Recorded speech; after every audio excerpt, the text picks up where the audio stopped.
این وقت شب کجا رفته بودین؟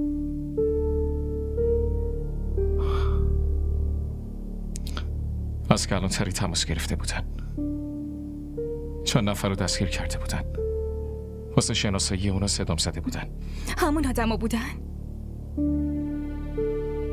نه خیر، هیچ کدومشون نبودن.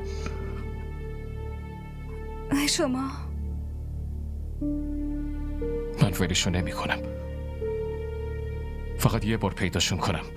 این چه حرفیه که میزنین؟ چطور پیداشون میکنی؟ بالاخره یه جای گیرشون میارم. فرهان، میخواین با دزدا و قاتلا درگیر بشین؟ شما میدونین این آدمو چقدر خطر؟ آره میدونم.